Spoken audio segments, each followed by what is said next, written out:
Hi friends, வணக்கம். இன்றைக்கும் ஒரு யூஸ்ஃபுல்லான டிப்ஸ் வீடியோவோட தான் வந்திருக்கேன். முதல் டிப்ஸ் என்னங்கிறது பார்க்கலாம். கருவாடு வாங்கிட்டு வந்த உடனே கையோடையே சுத்தம் பண்ணிட்டோன்னா நம்ம எடுத்து யூஸ் பண்ணுறதுக்கு ஈஸியாக இருக்கும்.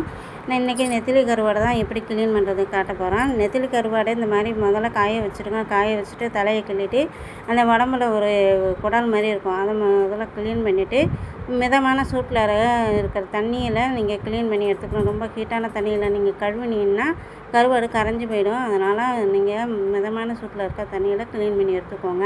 அடுத்த டிப்ஸ் என்னங்கிறது பார்க்கலாம். முட்டை வாங்கிட்டு வந்த உடனே ஃப்ரிட்ஜில் வைக்காதீங்க. ஏன்னா கடையில் விற்கிறவங்க முட்டையை கழுவி வச்செல்லாம் யூஸ் பண்ண மாட்டாங்க. நமக்கு கொடுக்கும்போதே பாருங்கள், முட்டை மேலே ஏதாவது ஒரு அழுக்கு இருக்கும்.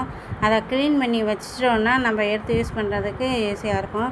முட்டையை முதல்ல 2-3 தடவை கழுவிட்டு அதுக்கப்புறம் நீங்கள் கல் உப்பு இல்லை சால்ட்டோ போட்டு கொஞ்ச நேரம் ஊற வச்சுட்டு அதுக்கப்புறமேட்டுக்கு மறுபடியும் 2 தடவை கழுவி எடுத்துகிட்டு அதுக்கப்புறமேட்டுக்கு ஃப்ரிட்ஜில் வச்சு யூஸ் பண்ணிக்கோங்க. பாருங்கள், கழுவி எடுத்தோடனே எவ்வளோ சூப்பராக ஒயிட்டாக இருக்குன்னு. இதுக்கு முன்னாடி அவ்வளோ டஸ்ட்டு இருந்துச்சு. நான் எல்லாத்தையும் க்ளீன் பண்ணி எடுத்துட்டேன். முட்டையை நீங்கள் ஒரு முட்டையாக எடுத்து கழுவாதீங்க. நான் காட்டியிருக்க மாதிரி சுழட்டி விட்டுட்டு நீங்கள் க்ளீன் பண்ணிங்கன்னா முட்டை ஒன்று உடையாமல் இருக்கும். அடுத்த டிப்ஸ் என்னங்கிறது பார்க்கலாம். புளி கரைசல் கரைக்கும் போது நம்ம என்ன பண்ணுவோம், புளியை கரைச்சிட்டு தண்ணியை ஊற்றுவோம். அந்த புளியில் இருக்கிற கசரெல்லாமே குழம்புல ஊற்றிடும். இந்தமாரி ஒரு ஜல்லடையை வச்சு வடிகட்டிட்டு அதுக்கப்புறமேட்டுக்கு இந்த தண்ணியை ஒரு டீ வடிகட்டியில் வச்சு வடிகட்டினீங்கன்னா உங்களுக்கு சுத்தமான புளி கரைசல் கிடைச்சிரும். அடுத்த டிப்ஸ் என்னென்னு பார்க்கலாம். நீங்கள் தேங்காவை கீற்று போடும்போதே இந்தமாரி கீழே வச்சுட்டு கீற்று போடுவீங்க. அப்புறம் தேங்காய் வழுக்கிட்டு போவோம், கையில் குத்திடும். அந்த சமயத்தில் இந்தமாரி அடியில் ஒரு துணியை வச்சுட்டு கீற்று போட்டிங்கன்னா உங்களுக்கு ஈஸியாக இருக்கும்.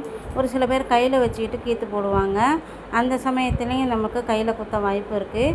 அப்போயும் இந்தமாரி ஒரு துணியை வச்சுக்கிட்டு நல்லா க்ரிப்பாக வச்சுக்கிட்டு நீங்கள் கீற்று போட்டிங்கன்னா சரசரம் கீற்று போட்டுடலாம்.